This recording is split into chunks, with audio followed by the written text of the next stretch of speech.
पंचदेव प्रार्थना एक शक्तिशाली मंत्र है। प्रातःकाल सच्चे मन से इसे सुनने से जीवन के सभी दुख तुरंत दूर होने लगते हैं। पंचदेव प्रार्थना को प्रतिदिन सुनने से जीवन के असंभव कार्य भी संभव हो जाते हैं। तो आइए सुनते हैं यह पंचदेव प्रार्थना। गजाननं भूतगणादिसेवितं कपित्थजम्बूफलचारुभक्षणम् उमासुतं शोकविनाशकारकम् नमामि विघ्नेश्वर पादपङ्कजम्। कर्पूरगौरं करुणावतारं संसारसारं भुजगेन्द्रहारं सदा वसन्तं हृदयारविन्दे भवं भवानी सहितं नमामि। शान्ताकारं भुजगशयनं पद्मनाभं सुरेशं विश्वाधारं गगनसदृशं मेघवर्णं शुभांगं लक्ष्मीकान्तं कमलनयनं योगिभिर्ध्यानगम्यं वन्दे विष्णु भवभयहरं सर्वलोकैकनाथम्।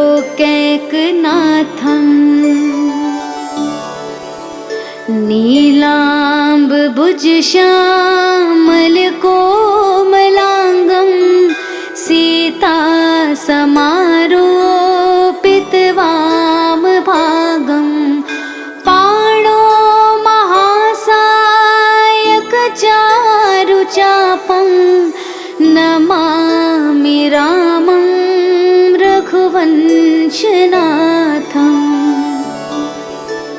मनोजवं मारुततुल्यवेगं जितेन्द्रियं बुद्धिमतां वरिष्ठं वातात्मजं वानुरयूथमुख्यं श्रीरामदूतं शरणं प्रपद्ये। करारविन्देन पादारविन्दं मुखारविन्दे विनिवेशयन्तं वटस्य पत्रस्य पुटेश्यानं बालं मुकुन्दं मनसा स्मरामि। या देवी सर्वभूतेषु शक्तिरूपेण संस्थिता नमस्तस्यै नमस्तस्यै नमस्तस्यै नमो नमः। नीलाञ्जनासमाभासं रविपुत्रं यमाग्रजं छायामार्तण्डसम्भुतं तं नमामि शनैश्चरम्। गजाननं भूतगणादिसेवितं कपित्थजम्बूफलचारुभक्षणम् उमासुतं शोकविनाशकारकम् नमामि विघ्नेश्वर पादपङ्कजम्। कर्पूरगौरं करुणावतारं संसारसारं भुजगेन्द्रहारं सदा वसन्तं हृदयारविन्दे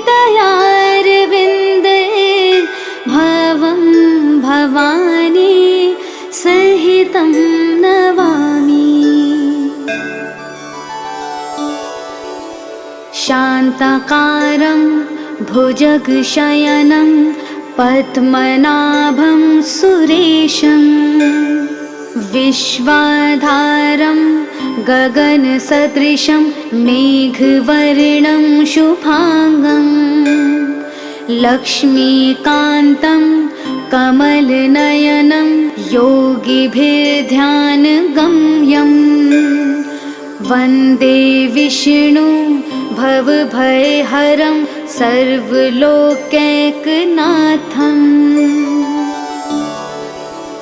नीलाम्बुजश्यामलकोमलाङ्गं सीतासमारोपितवामभागं पाणो महासायकचारुचापं नमामि रामं रघुवंशनाथम् मनोजवं मारुततुल्यवेगं जितेन्द्रियं बुद्धिमतां वरिष्ठं वातात्मजं वानुरयोधमुख्यं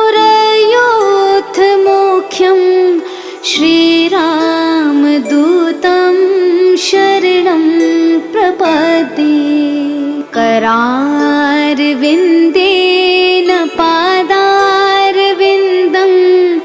मुखारविन्दे विनिवेशयन्तं वटस्य पत्रस्य पुटेश्यानं बालं मुकुन्दं मनसा स्मरामि। या देवी सर्वभूतेषु शक्तिरूपेण संस्थिता नमस्तस्यै नमस्तस्यै नमस्तस्यै नमो नमः।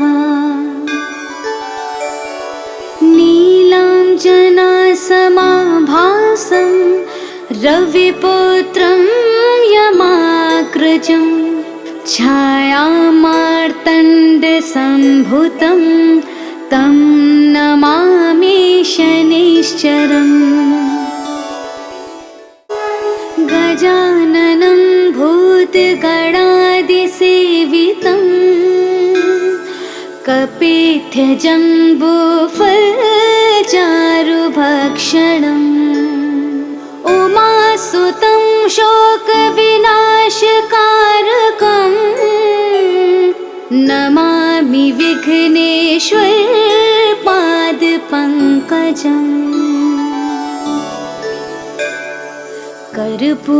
कर्पूरगौरं करुणावतारं संसारसारं भुजगेन्द्रहारं सदा वसन्तं हृदयारविन्दे भवं भवानी सहितं नमामि। शान्ताकारं भुजगशयनं पद्मनाभं सुरेशं विश्वाधारं गगनसदृशं मेघवर्णं शुभांगं लक्ष्मीकान्तं कमलनयनं योगिभिर्ध्यानगम्यं वन्दे विष्णु भवभयहरं सर्वलोकैकनाथम्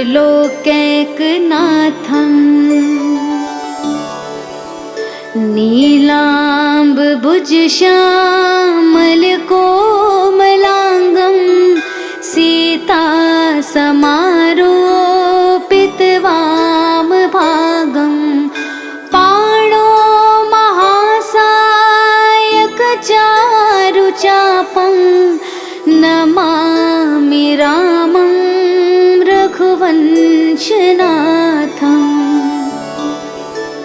मनोजवं मारुततुल्यवेगं जितेन्द्रियं बुद्धिमतां वरिष्ठं वातात्मजं वानुरयोऽथमुख्यं श्रीरामदूतं शरणं प्रपद्ये। करारविन्देन पादारविन्दं मुखारविन्दे विनिवेशयन्तं वटस्य पत्रस्य पुटेश्यानं बालं मुकुन्दं मनसा स्मरामि। या देवी सर्वभूतेषु शक्तिरूपेण संस्थिता नमस्तस्यै नमस्तस्यै नमस्तस्यै नमो नमः।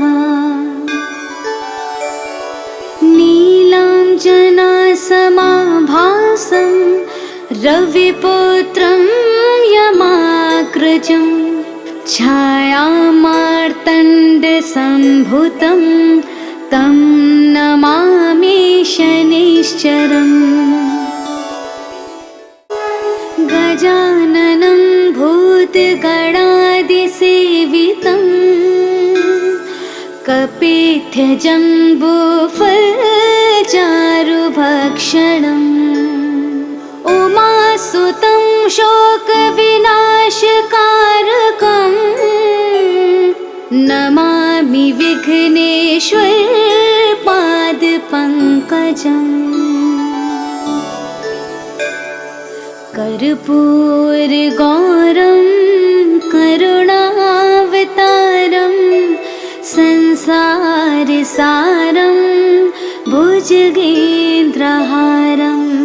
सदा वसन्तं हृदयारविन्दे भवं भवानी सहितं नमामि।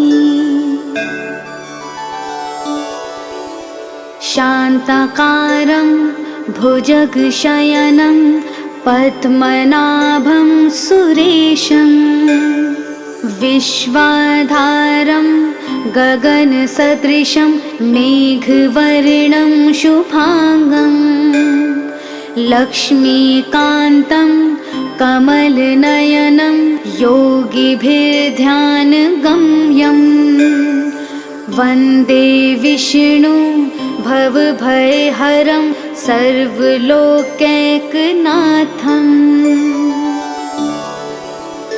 नीलाम्बुजश्यामलकोमलाङ्गं सीतासमारोपितवामभागं पाणो महासायकचारुचापं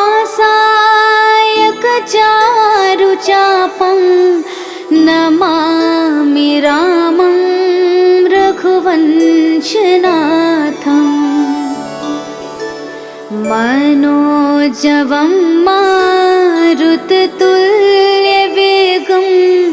जितेन्द्रियं बुद्धिमतां वरिष्ठं वातात्मजं वानुरयोऽथमुख्यं श्रीरामदूतं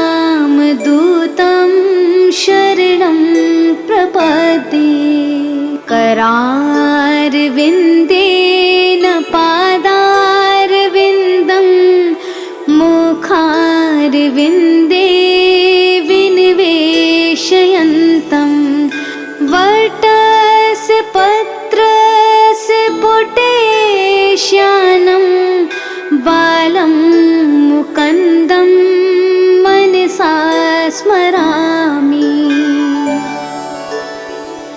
या देवी सर्वभूतेषु शक्तिरूपेण संस्थिता नमस्तस्यै नमस्तस्यै नमस्तस्यै नमो नमः।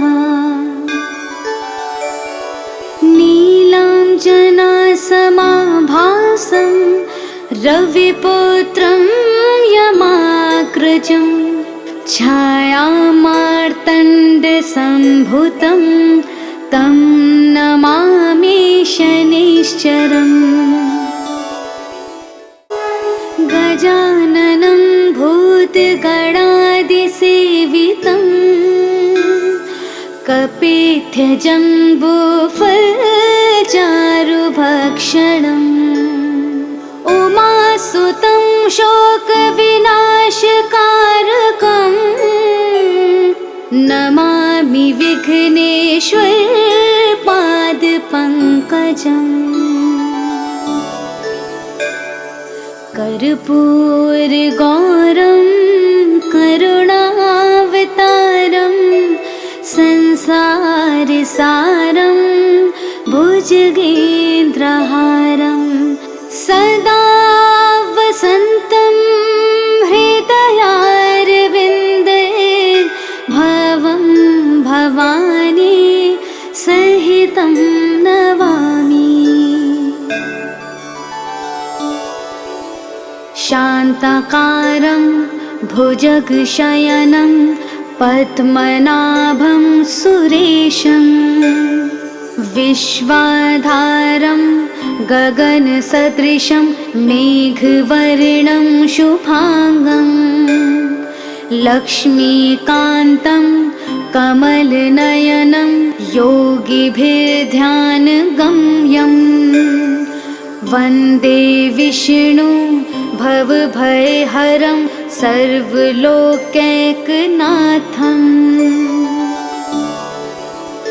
नीलाम्बुजश्यामलकोमलाङ्गं सीतासमारोपितवामभागं पाणो महासायकचारुचापं नमामि रामं रघुवंशनाथम्।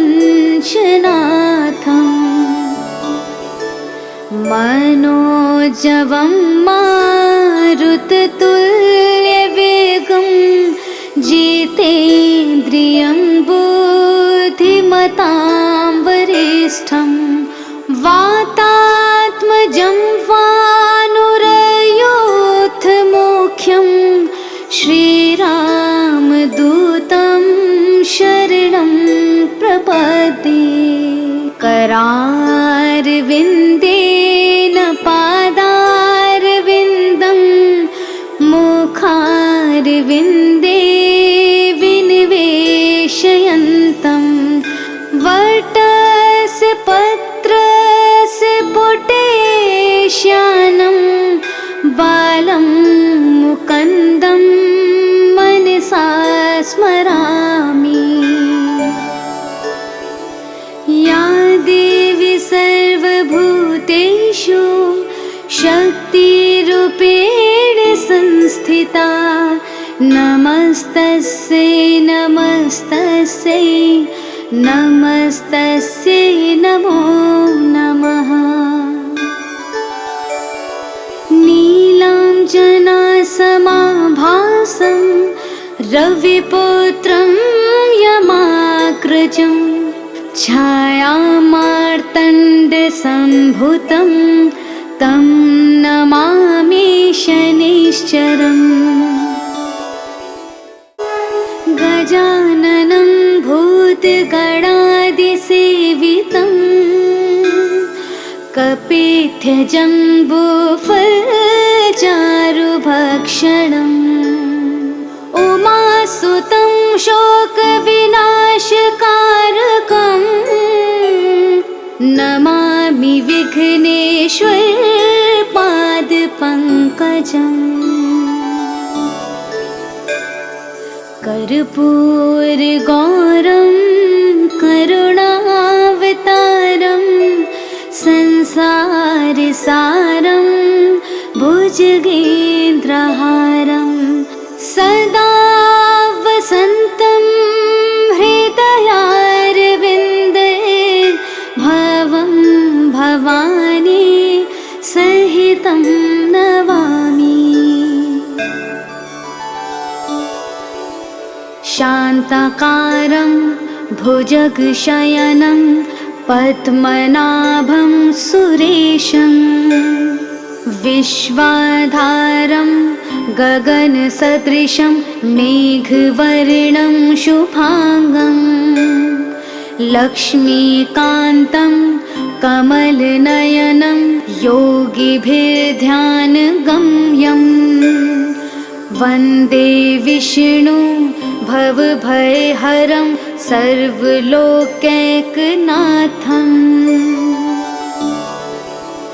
नीलाम्बुजश्यामलकोमलाङ्गं सीतासमारोपितवामभागं पाणो महासायकचारुचापं नमामि रामं रघुवंशनाथम् मनोजवं मारुततुल्यवेगं जितेन्द्रियं बुद्धिमतां वरिष्ठं वातात्मजं वानुरयूथमुख्यं श्रीरामदूतं शरणं प्रपद्ये करारविन्देन पादारविन्दं मुखारविन्दे विनिवेशयन्तं वटस्य पत्रस्य पुटेश्यानं बालं मुकुन्दं मनसा स्मरामि। या देवी सर्वभूतेषु शक्तिरूपेण संस्थिता नमस्तस्यै नमस्तस्यै नमस्तस्यै नमो नमः।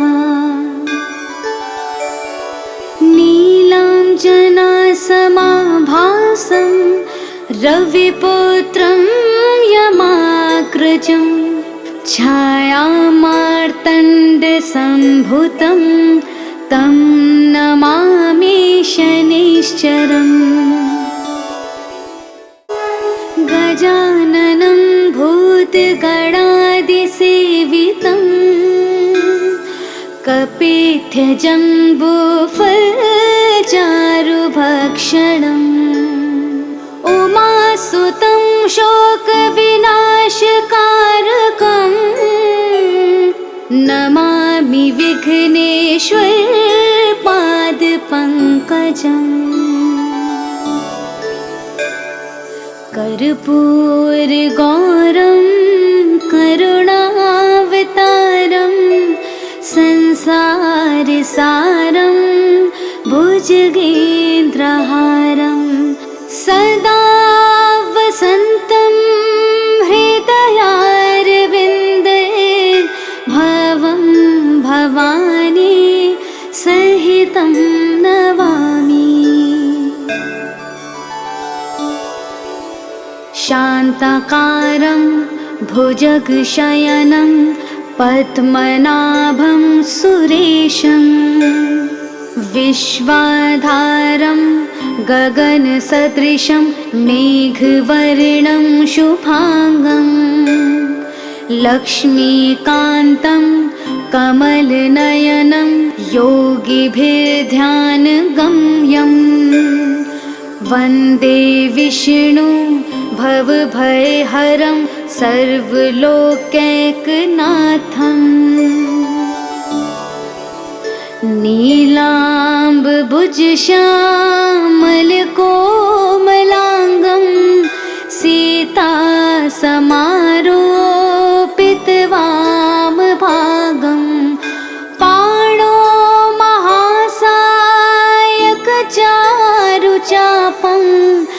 नमामि रामं रघुवंशनाथम्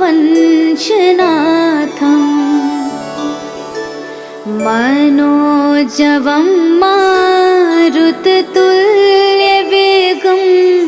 जितेन्द्रियं बुद्धिमतां वरिष्ठं जम्वानुरयोऽथमुख्यं श्रीरामदूतं शरणं प्रपद्ये। करारविन्देन पादारविन्दं मुखारविन्दे विनिवेशयन्तं वटस्य पत्रस्य पुटेश्यानं बालं मुकुन्दं मनसा स्मरामि।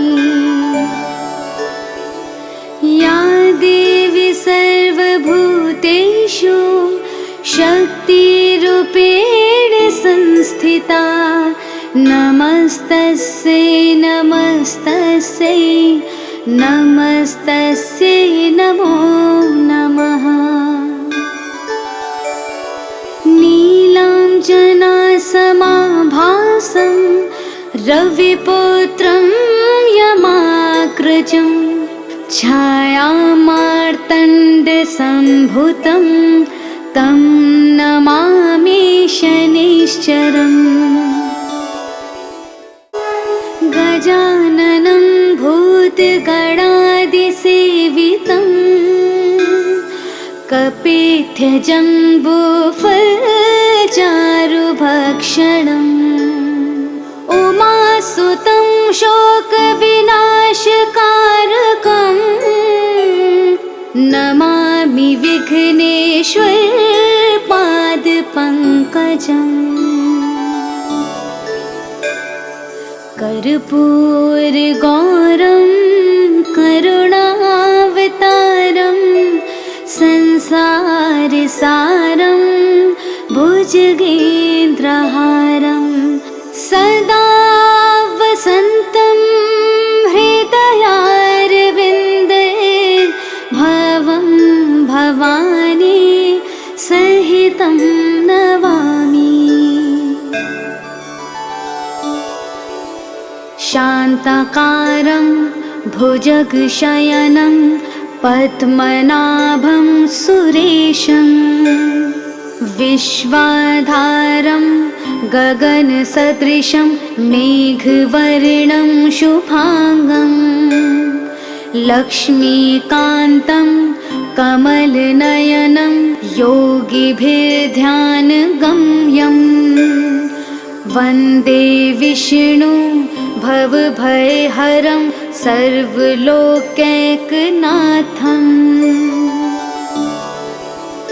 नीलाम्बुजश्यामलकोमलाङ्गं सीतासमारोपितवामभागं पाणो महासायकचारुचापं नमामि रामं रघुवंशनाथम्। मनोजवं मारुततुल्यवेगं जितेन्द्रियं बुद्धिमतां वरिष्ठं वातात्मजं वानुरयोऽथमुख्यं श्रीरामदूतं शरणं प्रपद्ये। करारविन्देन पादारविन्दं मुखारविन्दे विनिवेशयन्तं वटस्य पत्रस्य पुटेश्यानं बालं मुकुन्दं मनसा स्मरामि। या देवी सर्वभूतेषु शक्तिरूपेण संस्थिता नमस्तस्यै नमस्तस्यै नमस्तस्यै नमो नमः। नीलाञ्जनासमाभासं रविपुत्रं यमाग्रजं छायामार्तण्डसम्भूतं तं नमामि शनैश्चरम्।